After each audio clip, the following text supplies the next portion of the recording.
Jemaat yang dikasihi Tuhan, saat ini kita sudah melewati Prapaskah kelima, 14 hari menjelang Paskah. Harapan demi harapan Dia berikan di situasi tidak menentu ini. Panitia Paskah tidak tahu akan terjadi bencana nasional, bahkan internasional.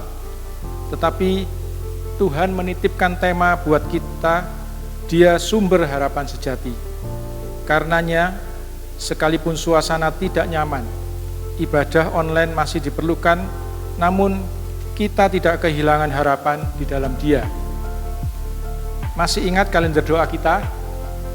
Hafalkan ayat, berdoa syafaat, dan aksi nyata. Mari kita lanjutkan. Jangan lupa, setiap Jumat kita menyisihkan berkat-Nya melalui aksi puasa yang akan ditujukan untuk membantu memberikan perlengkapan medis bagi para tenaga medis.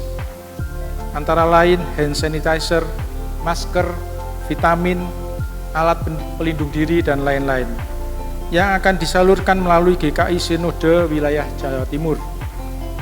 Minggu depan akan kita kumpulkan saat ibadah Prapaskah ke-6 dalam Minggu Palma. Jemaat yang dikasihi Tuhan, suasana Prapaskah dan mungkin Paskah saat ini kita berbeda, dengan keprihatinan virus dan banyak orang meninggal karenanya. Maka kita semakin dalam merenungkan betapa Dia hadir juga karena keprihatinan atas dunia ini. Virus dosa yang jauh lebih mengerikan karena memisahkan kita dari Tuhan. Dia hadir berkorban dan memberi kehidupan. Mari kita terus meneladani pengorbanan dan kasih-Nya dalam masa Prapaskah ini. Tetap bertumbuh dalam Tuhan.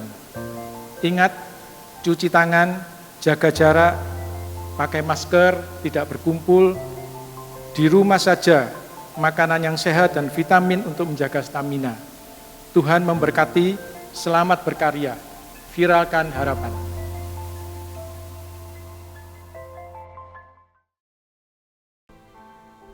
Shalom teman-teman remaja yang dikasihi oleh Tuhan. Pada pagi hari ini kita akan mengadakan kebaktian secara online. Oleh karena itu, dimanapun teman-teman remaja berada, marilah kita menyiapkan hati dan pikiran kita untuk mengikuti kebaktian pada hari ini. Marilah kita mengambil saat teduh sejenak.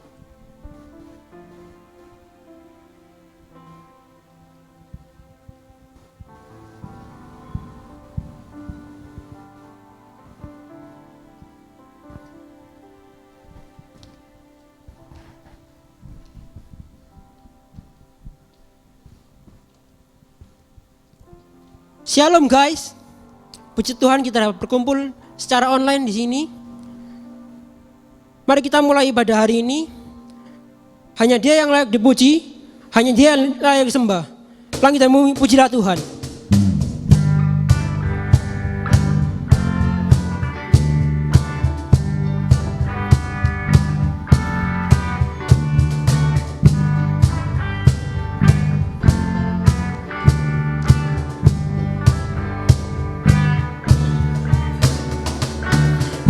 Dan bumi, pujilah Tuhan, sebab Dia ciptakan semuanya. Keagungannya mengatasi langit bumi, sembah sujud di hadapannya.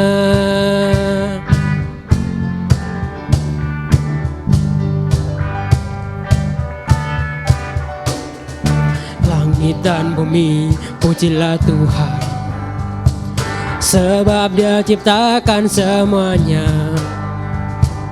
Keagungannya mengatasi langit bumi, sembah sujud di hadapannya. Ku puji, ku sembah, ku puji, ku sembah Yesus Kristus Sang Penebusku. Ku puji, ku sembah, ku puji, ku sembah Yesus Tuhan dan Rajaku. Ku puji, ku sembah, ku puji, ku sembah, ku puji, ku sembah Yesus Kristus Sang Penebusku. Ku puji, ku sembah, ku puji, ku sembah Yesus Tuhan dan Rajaku. Haleluya, amin. Haleluya, amin. Haleluya, amin. Haleluya, amin. Haleluya.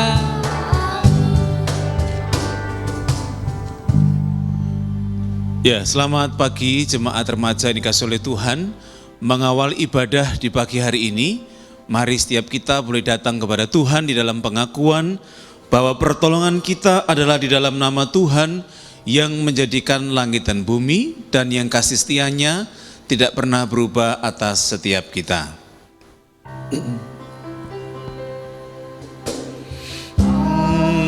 Amin. Amin. Amin.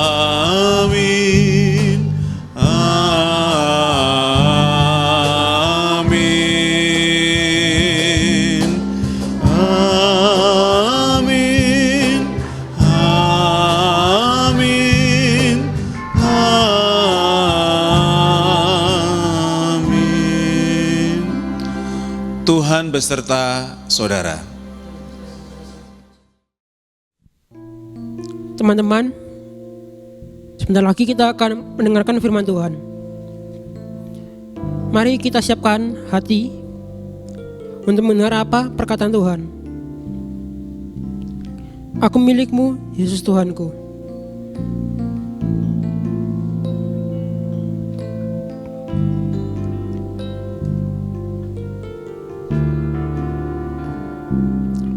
Aku milikmu, Yesus Tuhanku. Ku dengar suaramu, ku merindukan datang mendekat dan diraih olehmu. Aku hambamu, kau sucikanlah oleh kasih kurnia, hingga jiwaku memegang teguh kehendakmu yang mulia. Raih daku dan dekatkanlah pada kaki salibmu. Raih daku, raih dan dekatkanlah ke sisimu Tuhanku.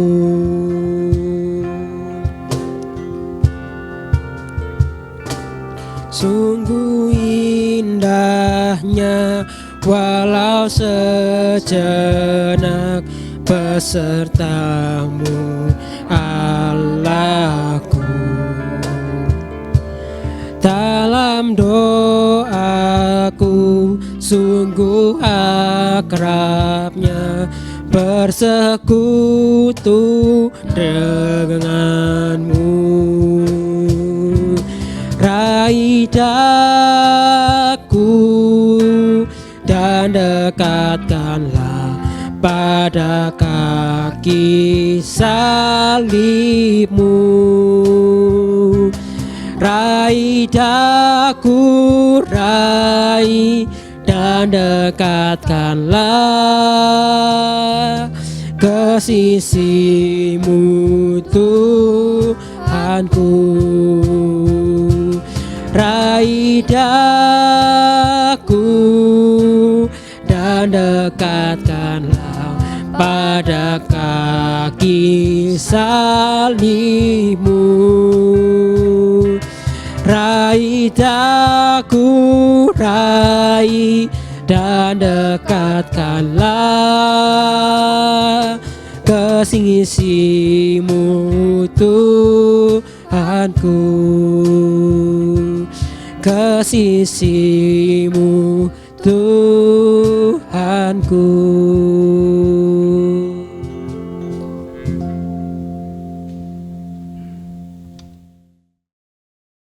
Mari kita sama-sama menyiapkan hati kita untuk boleh membaca dan merenungkan firman Tuhan. Mari saya mengajak jemaat remaja terkasih bersatu hati di dalam doa. Kita berdoa. Bapa Surgawi, terima kasih untuk setiap kesempatan kekuatan yang Tuhan berikan di tengah situasi bangsa dan negara kami yang kami alami hari ini. Tetapi kami percaya bahwa kasih setia Tuhan senantiasa menolong kami, memampukan kami untuk bergantung dan bersandar penuh kepada Tuhan melalui kebenaran firman-Mu. Itu sebabnya Tuhan pagi hari ini izinkanlah kami untuk bukan hanya membaca, tetapi juga merenungkannya dan melakukannya di dalam pengalaman hidup kami. Berfirmanlah ya Tuhan, karena sesungguhnya kami telah siap mendengarkannya. Di dalam nama Tuhan kami Yesus Kristus kami berdoa. Amin. Jemaat remaja yang dikasihi oleh Tuhan, bacaan kita di pagi hari ini terambil dari Matius pasal yang ke-27, ayatnya yang ke-11 sampai ke-26. Matius pasal yang ke-27, ayat yang ke-11 sampai yang ke-26. Lembaga Alkitab Indonesia memberikan judul Yesus di hadapan Pilatus. Lalu Yesus dihadapkan kepada wali negeri dan wali negeri bertanya kepadanya, "Engkaukah raja orang Yahudi?" Jawab Yesus, "Engkau sendiri mengatakannya." Tetapi atas tuduhan yang diajukan imam-imam kepala dan tua-tua terhadap dia, ia tidak memberi jawab apapun. Maka kata Pilatus kepadanya, "Tidakkah engkau dengar betapa banyaknya tuduhan saksi-saksi ini terhadap engkau?" Tetapi ia tidak menjawab suatu kata pun, sehingga wali negeri itu sangat heran. Tetapi menjadi kebiasaan bagi wali negeri untuk membebaskan satu orang hukuman pada tiap-tiap hari raya itu atas pilihan orang banyak. Dan pada waktu itu ada dalam penjara seorang yang terkenal kejahatannya yang bernama Yesus Barabas. Karena mereka sudah berkumpul di sana, Pilatus berkata kepada mereka, "Siapa yang kamu kehendaki kubebaskan bagimu? Yesus Barabas atau Yesus yang disebut Kristus?" Ia memang mengetahui bahwa mereka telah menyerahkan Yesus karena dengki. Ketika Pilatus sedang duduk di kursi pengadilan, istrinya mengirim pesan kepadanya, "Jangan engkau mencampuri perkara orang benar itu, sebab karena dia aku sangat menderita dalam mimpi tadi malam." Tetapi oleh hasutan imam-imam kepala dan tua-tua, orang banyak bertekad untuk meminta supaya Barabas dibebaskan dan Yesus dihukum mati. Wali negeri menjawab dan berkata kepada mereka, "Siapa di antara kedua orang itu yang kamu kehendaki kubebaskan bagimu?" Kata mereka, "Barabas." Kata Pilatus kepada mereka, "Jika begitu, apakah yang harus kuperbuat dengan Yesus yang disebut Kristus?" Mereka semua berseru, "Ia harus disalibkan." Katanya, "Tetapi kejahatan apakah yang telah dilakukannya?"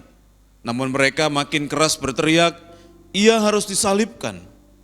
Ketika Pilatus melihat bahwa segala usaha akan sia-sia, malah sudah mulai timbul kekacauan, ia mengambil air dan membasuh tangannya di hadapan orang banyak dan berkata, "Aku tidak bersalah terhadap darah orang ini. Itu urusan kamu sendiri." Dan seluruh rakyat itu menjawab, "Biarlah darahnya ditanggungkan atas kami dan anak-anak kami." Lalu ia membebaskan Barabas bagi mereka, tetapi Yesus disesanya, lalu diserahkannya untuk disalibkan. Sampai di sana bacaan firman Tuhan. Yang berbahagia adalah setiap kita yang bukan hanya membaca, tetapi juga berkenan merenungkannya dan melakukannya di dalam pengalaman hidup kita hari lepas hari. Hosiana.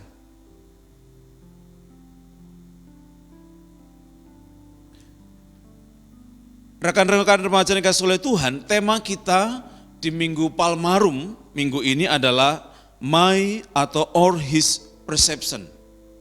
Yang terambil dari bacaan yang tadi sudah kita baca dari Matius 27 ayat yang ke-11 sampai yang ke-26. Ya, pertama kali kita hendak mengerti dulu apa yang dimaksud dengan perception itu atau persepsi. Kalau kita mengutip di dalam Kamus Besar Bahasa Indonesia, persepsi itu didefinisikan sebagai tanggapan atau penerimaan langsung terhadap segala sesuatu yang kita alami. Jadi kalau kita melihat orang berjalan atau orang menari, lalu orang itu tampak menari demikian bagusnya, kita mengatakan, wah kamu oke banget. Itu persepsi kita tentang orang itu, bahwa orang itu menarinya atau menyanyinya sangat bagus. Lalu definisi yang kedua dikatakan bahwa persepsi adalah proses di mana seseorang mengetahui beberapa hal melalui panca inderanya.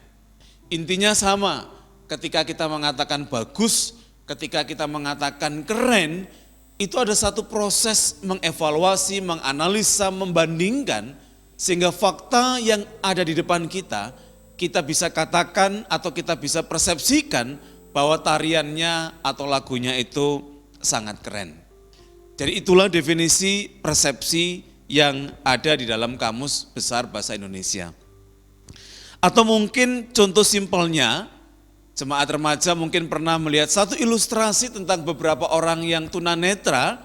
Mereka sedang diajak bersama-sama untuk belajar tentang apa itu gajah atau bagaimana itu gajah.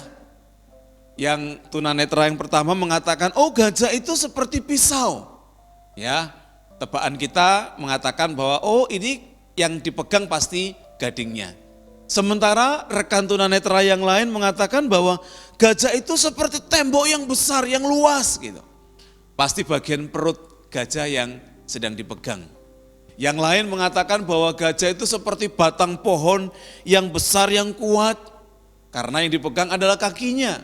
Demikian pula yang lain mengatakan bahwa gajah itu tak ubahnya seperti tali, seperti selang, seperti kipas. Karena yang dipegang adalah ekornya, belalainya, dan telinga sang gajah itu. Pertanyaannya adalah, kalau demikian yang gajah itu yang mana? Rekan remaja yang dikasih oleh Tuhan, persepsi itu dibangun dari sebuah pengalaman atau pemahaman sebelumnya. Jadi kalau masing-masing orang yang tunanetra ini, yang tidak pernah melihat gajah secara utuh, menyimpulkan perbagian, itu benar, tetapi tidak sepenuhnya benar. Kalau mereka katakan bahwa itu seperti tali, itu salah. Karena sesungguhnya gajah bukan hanya bagian itu saja yang menjelaskan seolah-olah tentang tali. Jadi persepsi itu dibangun dari pengalaman atau pemahaman sebelumnya. Tidak sepenuhnya benar, tidak sepenuhnya salah. Jadi gajah adalah keseluruhannya dan mereka perlu menyamakan sebuah persepsi dengan persepsi yang lain supaya gajah yang utuh itu dalam pemahaman mereka bisa dipahami secara betul. Jadi kalau kita lihat bahwa persepsi itu tidak terjadi secara spontan, tidak terjadi begitu saja. Tetapi apa yang kita pikirkan, apa yang kita katakan, apa yang kemudian kita lakukan dan bagaimana kita menerima sebuah fakta, itu semacam sebuah piramida belajar. Sehingga kita bisa menanggapi sebuah fakta, menanggapi sebuah peristiwa dari dasar-dasar belajar yang paling bawah. Sehingga kita bisa berpikir, mengatakan sesuatu, melakukan sesuatu, dan bagaimana kita menanggapi segala sesuatu. Itu adalah piramida persepsi. Sekarang pertanyaannya atau lebih tepatnya adalah, saya ingin bertanya kepada jemaat remaja, pernah enggak kita mengalami salah persepsi atau mispersepsi? Kalau kita lihat di slide nanti, ya di slide di samping saya ini, ada seorang kaya yang datang pada orang yang sangat miskin dengan satu pertanyaan bahwa bagaimana saya bisa menghabiskan uang saya atau menghasilkan uang yang demikian besar. Salah persepsinya di mana? Atau mispersepsinya di mana? Yang satu orang yang kaya raya, sementara yang dijadikan narasumber, yang ditanya adalah seorang pertapa yang hidupnya jauh dari kota besar, jauh dari segala kebutuhan yang dipikirkan oleh seorang kaya, dan tinggalnya di atas gunung. Jadi apa kena mengenanya? Orang yang kaya yang bertanya bagaimana menghabiskan uangnya, bertanya kepada orang yang tidak pernah menggunakan uang sama sekali, atau jauh dari segala kebutuhan apapun. Disitulah kita menemukan mispersepsinya, atau salah persepsi. Ketika saya melihat gambar ini atau merenungkannya, tampaknya lucu. Tetapi itu fakta. Ada banyak orang yang pandai, cerdik, cendekia, belajar, tetapi kemudian bertanya kepada orang-orang yang sesungguhnya tidak bisa dijadikan narasumber atau jawaban terhadap pergumulannya. bukan bermaksud untuk merendahkan atau apa, tetapi disinilah ada kesalahan persepsi. Bahwa seringkali orang-orang yang tampaknya bertapa, tampaknya sedih itu dikatakan sebagai orang yang tahu segala sesuatu. Enggak begitu. Coba teman-teman remaja ingat kembali ketika disalah persepsikan dari orang lain. Bagaimana perasaanmu? Apa yang kamu pikirkan tentang orang itu? Apa yang kamu rasakan tentang dirimu ketika kamu sudah mengatakan sesuatu, tetapi orang itu menerima dengan salah, mispersepsi. Atau pepatah yang umum adalah, bukankah setiap kebaikan yang kita lakukan belum tentu diterima, ditanggapi dengan kebaikan yang sama. Padahal umumnya kita mengharapkan sebuah kebaikan juga ditanggapi oleh kebaikan. Itulah pengalaman kita tentang salah persepsi atau mispersepsi. Bahwa apa yang kemudian kita harapkan itu tidak terjadi dari tanggapan yang kita terima karena orang menerimanya dengan cara atau dengan pemahaman yang berbeda. Rekan-rekan remaja yang dikasihi oleh Tuhan, minggu ini kita memasuki Minggu Palmarum. Minggu Palmarum itu ringkasnya atau singkatnya hendak menceritakan perjalanan Kristus ketika masuk ke Yerusalem. Di sana dia disambut begitu banyak orang yang mengeluh-elukan dia dengan melambai-lambaikan atau menyambutnya dengan daun palma begitu. Itu sebabnya dikatakan sebagai Minggu Palmarum. Tetapi perjalanan Kristus ketika masuk Yerusalem bukan hanya perjalanan ketika dia dielu-elukan saja. Dan kita melihat adegan-adegan berikutnya, Yesus pun sampai kepada pengadilan agama, Yesus pun juga sampai kepada atau di depan Pontius Pilatus untuk dihakimi atau untuk diadili. Jadi Minggu Palmarum ini kalau boleh saya katakan adalah perjalanan ketaatan di tengah pusara salah persepsi para kerumunan atau kerumunan.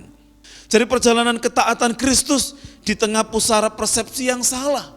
Jadi Kristus adalah satu-satunya pribadi yang sedang menjalani ketaatan. Sementara ada begitu banyak orang yang semula menyambut dia, ternyata terbukti bahwa apa yang dia pahami tentang Kristus tidak seperti yang seharusnya atau salah persepsi.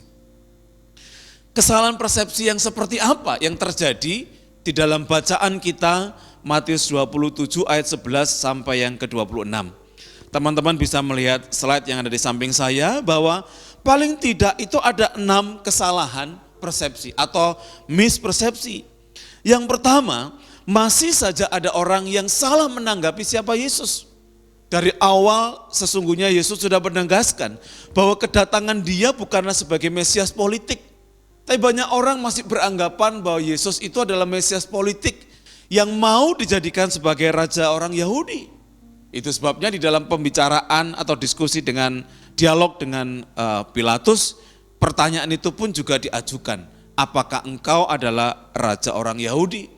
Ini untuk mewakili atau merepresentasikan ada banyak orang Yahudi yang mengharapkan kedatangan atau tindakan yang Yesus lakukan itu adalah seperti Mesias politik yang sebelumnya sudah pernah datang. Tidak begitu. Kesalahan persepsi berikutnya adalah Yesus dituduh mengajarkan ajaran yang sesat. Tidak seperti yang diajarkan atau diyakini oleh para imam-imam, oleh orang Farisi atau orang Saduki. Tentunya tuduhan ini pun juga tidak beralasan. Tuduhan ini sesungguhnya hanya untuk mendatangkan keuntungan, untuk menegaskan bahwa Yesuslah yang patut disalahkan. Tetapi ini pun adalah kesalahan persepsi di antara begitu banyak orang yang dituduhkan kepada Yesus. Akhirnya seperti yang kita baca adegan berikutnya adalah ketika Pontius Pilatus itu memberikan satu pertanyaan, siapakah orang yang harus aku bebaskan? Yesus Barabas atau Yesus yang dituduh sebagai raja orang Yahudi? Banyak orang mengakui, mengaminkan bahwa Yesus Barabas adalah penjahat yang besar. Penjahat yang sesungguhnya tidak boleh diampuni. Penjahat yang sesungguhnya harus dihukum dan disalibkan. Tetapi momen itu justru hukuman itu, kesalahan itu ditimpahkan kepada Yesus yang dituduh sebagai raja orang Yahudi. Ujung-ujungnya kemudian bukan Yesus Barabas yang disalibkan, tetapi Yesus Kristus yang lahir di Bethlehem. Rekan-rekan remaja yang dikasihi oleh Tuhan, kalau kita merenungkan perjalanan kasih Yesus sampai pada akhirnya ke Yerusalem, ini perjalanan yang tidak mudah.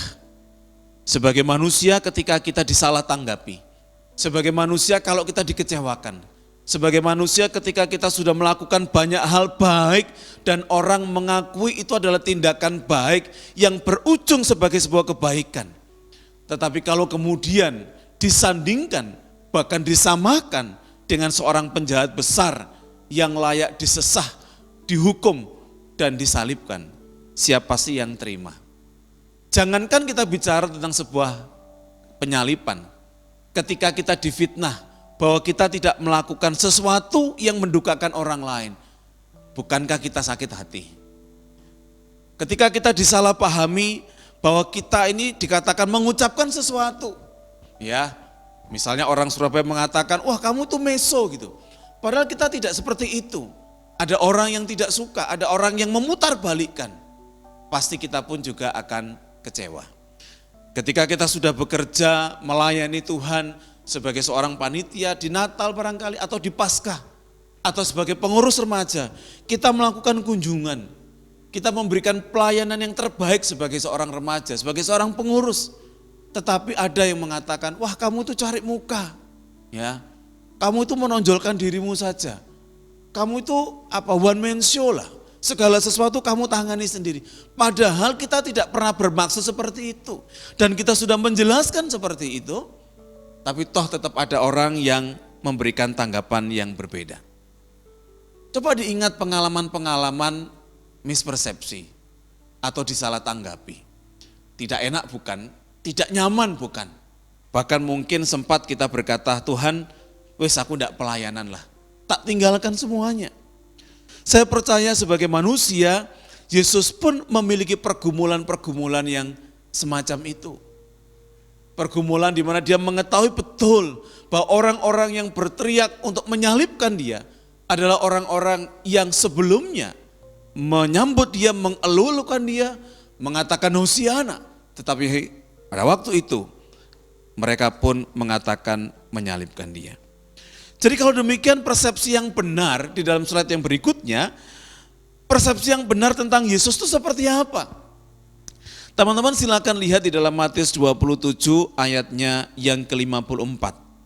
Saya akan membacakan buat kita semua. Ketika Yesus sudah disalibkan, ada satu peristiwa yang menarik. Dikatakan di sana oleh Alkitab kita, kepala pasukan dan prajurit-prajuritnya yang menjaga Yesus menjadi sangat takut ketika mereka melihat gempa bumi dan apa yang telah terjadi. Lalu mereka berkata, sungguh ia ini adalah anak Allah.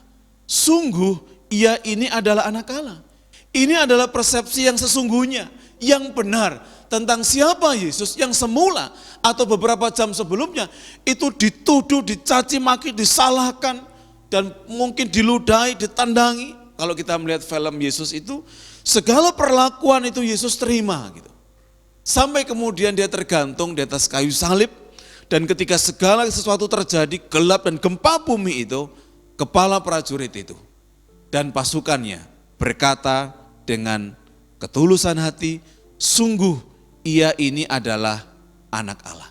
Satu perubahan persepsi yang semula salah, yang semula meragukan, yang semula menuduh, yang semula menghakimi, yang semula sepakat mengatakan Yesus harus disalibkan, berubah kepada satu pertobatan yang mengatakan pada satu pengakuan, sungguh ia ini adalah anak Allah. Rekan-rekan remaja yang dikasihi oleh Tuhan, dalam perjalanan kehidupan kita pasti pernah kita mengalami kesalahpahaman atau kesalahan persepsi tentang siapa Tuhan. Mungkin di antara kita ada yang pernah berdoa untuk mamanya sembuh. Tetapi setelah sekian lama berdoa kita melihat tanda-tanda itu pun tidak ada. Mama seolah tambah sakit, lalu kita berkata kepada Tuhan, Tuhan, Engkau tidak pernah peduli sama aku. Tuhan, buat apa aku percaya kepadamu? Buat apa aku meminta dengan sangat di dalam doa, toh mama tidak pernah berubah. Rekan-rekan remaja yang dikasihi oleh Tuhan, kekecewaan kita tentang sebuah harapan yang tidak terkabul sesuatu yang wajar. Sama seperti kita mengharapkan hal-hal yang lain yang ingin kita capai, ingin kita raih, lalu kita tidak mendapatkannya, kita kecewa gitu. Tetapi apakah lalu semuanya itu berhak kita tuduhkan kepada Tuhan? Sementara kita tidak pernah tahu rencana Tuhan itu ke depan seperti apa, atas kehidupan orang yang kita doakan atau atas diri kita sendiri yang menaikkan pokok-pokok doa itu. Di dalam rencana Tuhan, seseorang yang kita doakan bisa jadi sembuh atau tidak sama sekali. Tetapi itu sesungguhnya murni adalah karya Tuhan. Bukan oleh karena permintaan atau karena kita meraung-raung memaksa Tuhan mengabulkan permintaan doa kita. Pengalaman-pengalaman semacam itu adalah pengalaman-pengalaman mispersepsi yang perlu diubahkan di dalam pendekatan kita kepada Tuhan. Apa yang kemudian kita pelajari, rekan-rekan remaja yang dikasihi Tuhan? Apa yang kita teladani dari sikap Kristus yang memasuki kota Yerusalem dan kemudian mati di atas kayu salib? Ada dua hal yang bisa kita pelajari atau bisa kita teladani dari sikap Yesus. Yang pertama adalah apapun yang terjadi, situasi apapun yang kemudian terjadi di dalam pelayanan Yesus, Yesus tetap fokus kepada rencana Allah. Bukankah beberapa jam sebelumnya kita melihat pergumulan Yesus di Taman Getsemani yang mengatakan jikalau cawan ini lalu begitu. Artinya dari sisi kemanusiaan, Yesus pun gentar, Yesus pun memiliki ketakutan menjalani rencana Allah itu. Tetapi kalau kemudian dia sampai merelakan dirinya untuk ditangkap, untuk dicaci maki, untuk kemudian disalibkan, satu hal yang ingin kita belajar adalah Yesus mau fokus kepada rencana Allah. Bukan kepada dirinya sendiri. Bukan kepada keinginan para murid yang mau menyelamatkan Yesus, bukan. Memang untuk beberapa cerita sebelumnya, ketika Yesus mengajak para muridnya untuk menghindar dari satu keadaan yang sulit. Tetapi yang ini ketika dia harus memasuki perjalanan akhirnya, Yesus fokus kepada rencana Allah. Apa sih implikasinya bagi setiap kita? Atau apa yang menjadi bukti bahwa kita sebagai seorang remaja diajak untuk fokus kepada rencana Allah supaya kita tidak mengalami mispersepsi atau kesalahan persepsi. Itu bisa kita lakukan ketika kita belajar membangun relasi dengan Allah melalui ibadah dan perjumpaan pribadi dengan sesama. Bukankah seringkali kita mengatakan, bagaimana ya cara mengerti kehendak Tuhan? Bagaimana cara mengerti hati Tuhan? Sesungguhnya itu adalah pertanyaan yang kesekian. Pertanyaan yang pertama dan yang paling utama adalah, apakah kita memiliki kebiasaan atau rutinitas menjaga relasi pribadi kita dengan Tuhan? Atau istilah yang lama adalah HPDT, hubungan pribadi dengan Tuhan. Kalau kita punya hubungan pribadi dengan Tuhan, maka sekecil apapun Tuhan mau menjawab doanya, kita akan peka kok. Seringkali kita mudah salah persepsi karena kita tidak dekat dengan hati Tuhan kita. Contohnya gampang saja. Ya, ketika kita mulai sibuk dengan urusan kita atau kita bertengkar dengan kakak kita, dengan adik kita, mama atau papa tidak perlu ngomong panjang. Cuman menyebut nama kita dengan sedikit nada yang keras atau tinggi gitu ya. Misalnya mengatakan Budi atau Yesto begitu ya. Kita sebagai anak sudah ngerti. Kalau mama atau papa sudah mulai ngomong agak keras dengan nada yang tinggi, itu berarti jangan lanjutkan, jangan teruskan. Kenapa kok kita bisa peka? Kenapa kok kita tidak salah persepsi? Lalu mengatakan, apa pak? Ngajak makan tah? Ngajak guyon tak? Enggak. Kita tahu dengan betul karena kita dekat dengan orang tua kita. Justru kalau kita mengatakan meh ngajak guyon tak apa, ngajak mangan tamah gitu ya. Orang tua kita akan mengatakan dikandani kok malah banggel, kok ndablek begitu. Karena mengalami mispersepsi. Jadi kalau kita dekat dengan hati Tuhan, Sesungguhnya kita tidak akan mengalami mispersepsi. Kita paham apa yang Tuhan ingin lakukan. Kita paham apa yang Tuhan ingin kerjakan, itu kita peka. Dan yang kedua, bagaimana supaya kita fokus pada rencana Allah. Sama seperti Yesus, fokus kepada rencana Allah. Tidak memikirkan, seolah-olah tidak memikirkan nasib muridnya, seolah tidak memikirkan nasib para pengikutnya. Fokus saja kepada rencana Allah. Karena ketika dia fokus pada rencana Allah, Yesus secara pribadi kembali ditegaskan tentang maksud Tuhan di balik setiap keadaan. Kenapa Yesus rela melewati semuanya itu? Karena Yesus tahu ujung dari peristiwa itu. Karena Yesus tahu makna di balik semua peristiwa itu. Teman-teman remaja yang dikasihi oleh Tuhan, apapun kondisi yang hari ini terjadi di setiap kita, pinginnya kita spontan marah, pinginnya kita spontan, barangkali kita mengungkapkan emosi kita dengan cara yang biasa kita lakukan begitu ya. Misalnya, waduh sudah capek-capek belajar kok ternyata nggak ada UN. Wah itu ya, ngapusi apa sungguhan tuh ya. Mungkin kita ngomong begitu ya. Tapi cobalah kita belajar untuk menemukan apa maksud Tuhan di balik setiap peristiwa. Ketika dilakukan social distance begitu ya, satu dengan yang lain harus berjarak, kita merasa Tuhan di mana ke posisi iman percaya kita gitu. Kok rasanya tidak percaya sama Gusti Allah gitu.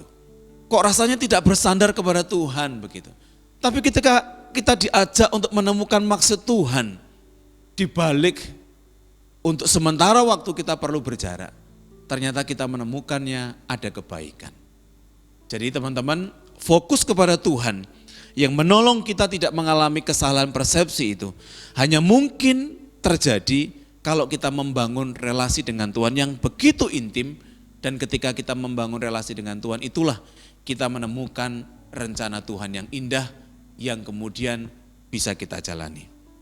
Apa yang kemudian bisa kita teladani? Yang kedua kebenarannya adalah kalau Yesus fokus kepada rencana Allah, dan itulah yang kemudian menjadi dasar Yesus mampu menjalani kebenaran Allah meski ada begitu banyak tantangan. Teman-teman, fokus kepada rencana Allah itu bukan tanpa persoalan, bukan tanpa tantangan, bukan tanpa konsekuensi. Demikian pula yang dijalani oleh Yesus. Ketika ditanya oleh Pilatus, apakah engkau raja orang Yahudi? Yesus mengatakan, engkau yang mengatakan. Dan seluruh dialog itu Yesus mendiamkan dirinya. Apakah Yesus tidak bisa menjawab? Apakah Yesus tidak bisa menunjuk para muridnya? Apakah Yesus tidak bisa menunjuk para imam-imam yang ketika dia melayani ada di situ untuk menjadi saksi, katakan seperti itu? Yesus bisa menunjukkan banyak bukti. Bahkan di dalam kemahakuasaannya sebagai Allah, dia pun juga bisa menunjukkan atau menghadirkan banyak bukti.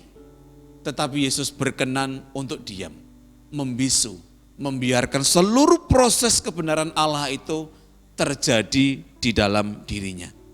Tidak mudah, tidak gampang, ada konsekuensi. Jadi yang dimaksud dalam menjalani kebenaran Allah, sekalipun banyak tantangan, itu berarti bahwa ketika kita konsisten melakukan kebenaran firman Tuhan, dunia atau orang lain melihat kita justru sebagai orang yang tidak bersahabat. Bahkan ada banyak peristiwa-peristiwa, pengalaman-pengalaman yang kemudian harus kita tanggung. Seperti yang dialami oleh Yesus. Dia ditolak, dicaci maki, disalah mengerti, bahkan disesah, dihukum, bahkan disalibkan dan mengalami kematian. Saya percaya kita tidak akan mengalami kondisi-kondisi seperti Yesus, disesah, disalibkan. Tetapi ada bentuk-bentuk lain yang harus kita tanggung sebagai konsekuensi perjalanan kehidupan kita. Artinya jangan sampai seorang remaja atau kita yang adalah remaja mengatakan bahwa Tuhan, bukankah ketika aku menjadi murid-Mu, aku rela untuk ikut katekisasi, kok hidupku tambah sulit ya Tuhan? Aku ini sudah niat melayani itu loh, kok ya ada orang yang salah mengerti. Aku ini sungguh-sungguh loh Tuhan menjadi MC, menjadi pemain musik, tapi kok ada orang yang salah persepsi. Dipikir aku ini cari jodoh, ya Mungkin aku ini dianggap ingin tenar atau apalah begitu ya yang membuat kita ini sakit hati gitu. Tuhan, aku mau ngomong sama siapa gitu ya. Ada banyak pengalaman-pengalaman yang membuat kita itu tidak nyaman dan tidak menikmati perjalanan kehidupan kita di hadapan Tuhan. Tetapi mari renungan kita pada pagi hari ini, kita diajak untuk bertemu dengan persepsi Tuhan. Kita diajak untuk bertemu dengan pengalaman Tuhan yang meluruskan persepsi-persepsi kita yang salah. Saya tidak mengatakan bukan berarti hidup dengan Tuhan itu soro banget, bukan. Tetapi apapun juga perjalanan hidup kita bersama dengan Tuhan, khususnya ketika kita mengerjakan kebenaran di dalam kebenaran Tuhan, selalu saja ada konsekuensi iman yang akan kita hadapi. Belum lagi konsekuensi dari perjalanan kehidupan yang selalu lekat dengan penderitaan. Jadi menjadi pengikut Kristus, mempercayai Tuhan, itu sama sekali jauh dari pengertian seolah-olah kita mendapatkan tiket free pass, di mana kita bebas, sama sekali tidak mengalami penderitaan sakit penyakit. Biarlah orang lain yang tidak percaya, bukan seperti itu gitu. Tetapi justru kita disatu padukan dengan satu pemahaman. Sama seperti Kristus yang sudah mengalami penderitaan. Sama seperti Kristus yang mengalami penganiayaan. Maka ketika kita percaya kepada Dia dengan segala konsekuensi apapun, Kristus yang seperti itu telah hadir memberikan kekuatan, penghiburan, dan penyertaan yang bersifat kekal. Sekalipun sekali lagi pada kenyataannya tidak mudah kita menjalani hidup yang seperti itu. Teman-teman sekalian Tuhan, remaja yang dikasihi oleh Tuhan, pada akhirnya kita diajak untuk belajar sekali lagi, berjalan di dalam persepsi Tuhan, dalam urusan apapun tentang siapa diri kita. Karena sesungguhnya kalau kita mengandalkan persepsi kita sebagai manusia, persepsi orang lain sebagai manusia, pasti kita akan mengalami kekecewaan. Mari di Minggu Palmarum ini, kita diingatkan, Kristus yang dielu-elukan adalah Kristus yang mengalami penderitaan karena kesalahan persepsi. Biarlah minggu ini kita diundang sebagai orang percaya untuk sungguh-sungguh mengevaluasi persepsi kita. Jangan-jangan ketika kita mengikuti Tuhan, kita punya motivasi-motivasi lain. Kita punya keinginan-keinginan yang lain. Tinggal menunggu waktu saja, kemudian kita kecewa, meninggalkan Tuhan, meninggalkan gereja Tuhan, meninggalkan persekutuan Tuhan. Tidak, kita dipanggil untuk menyatukan hati kita.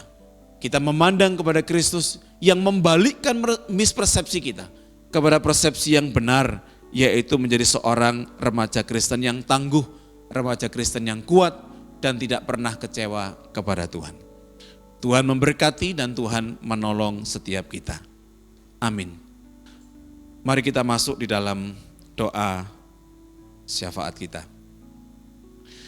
Bapa Surgawi, terima kasih untuk apa yang sudah kami renungkan tentang bagaimana orang-orang yang semula mengelu-elukan Tuhan, menyambut Engkau dengan kegirangan hati mereka, ternyata adalah orang-orang yang kemudian berteriak menggunakan mulut mereka, mengatakan Yesus harus disalib. Bapa Surgawi, mungkin kami tidak mengatakan seperti itu. Tetapi bisa jadi kami mengalami salah persepsi tentang pengharapan, tentang iman kami ketika kami percaya kepada Tuhan. Kami punya motivasi yang lain, kami punya keinginan yang lain. Kami melayani bukan untuk Tuhan, tetapi untuk diri kami sendiri.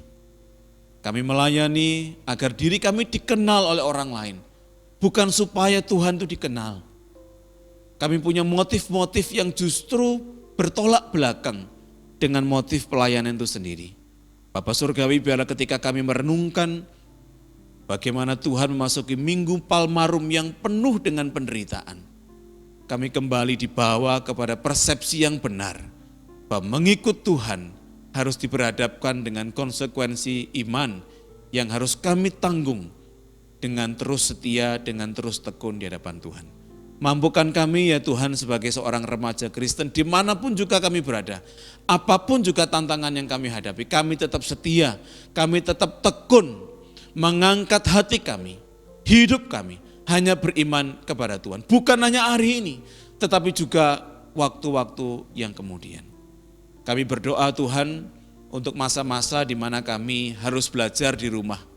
Biarlah kami sebagai seorang remaja Kristen tetap menggunakan waktu itu secara maksimal agar ujian-ujian yang akan kami hadapi secara online ataupun dalam bentuk yang lain kami kerjakan dengan penuh tanggung jawab.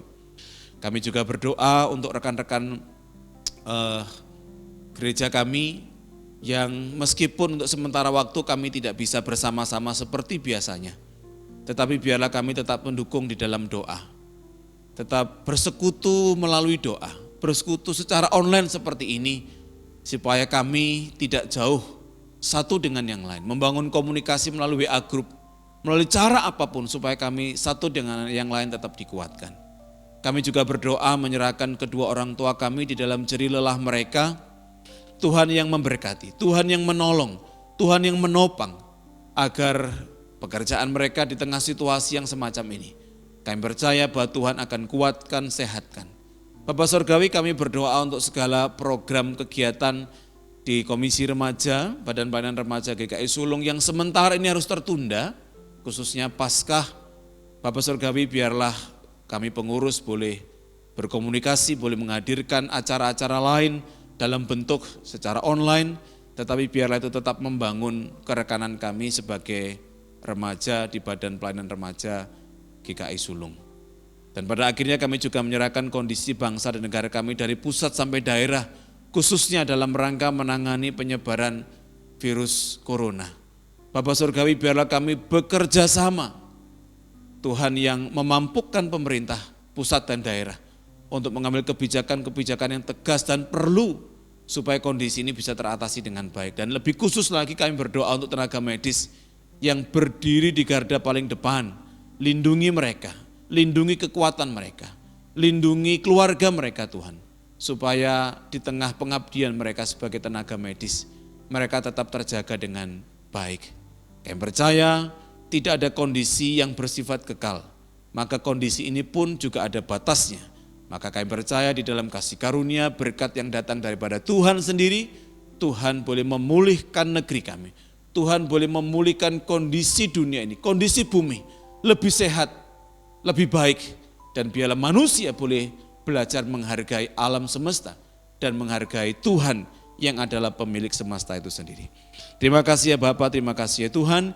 Inilah seru dan pokok doa kami yang kami alaskan dalam satu nama Tuhan kami Yesus Kristus. Amin.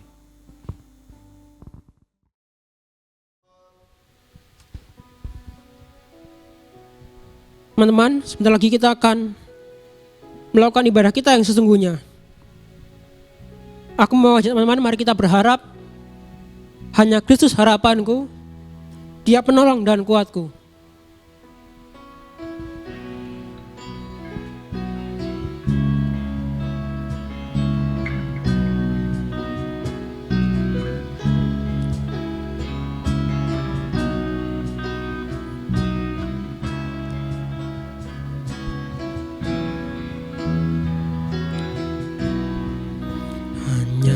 Kristus harapanku, Dia terang dan kuatku, batu penjuru yang teguh, dikalau badai menderu.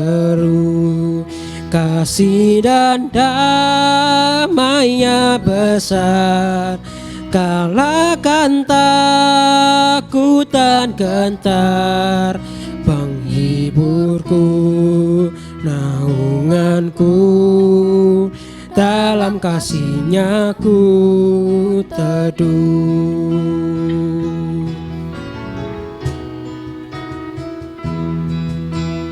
Ya Kristus yang bersedia turun menjadi manusia, datang selamatkan umat-Nya, walau dihina, dicerca,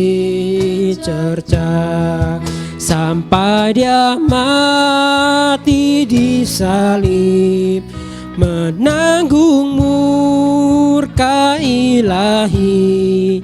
Semua dosa ku ditebus, karena matinya ku hidup.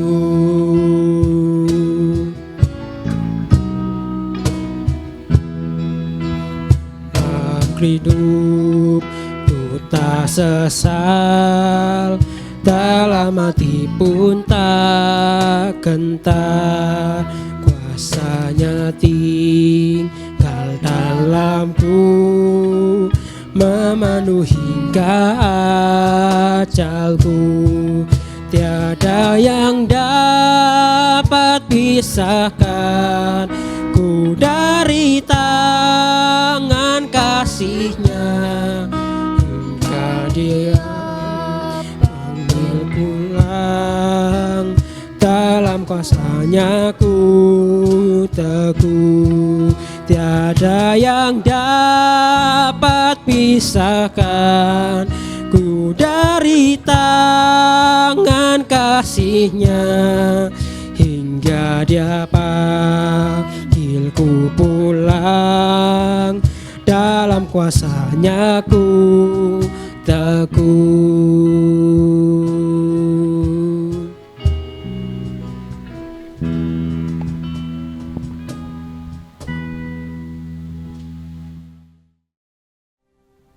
Jemaat remaja yang dikasihi oleh Tuhan, arahkanlah hatimu kepada Tuhan dan tetaplah menjadi saksi Kristus. Terpujilah Tuhan. Terimalah berkat Tuhan. Tuhan memberkati engkau dan melindungi engkau. Tuhan menyinari engkau dengan wajah-Nya dan memberi engkau kasih karunia. Tuhan menghadapkan wajah-Nya kepadamu dan memberi engkau damai sejahtera.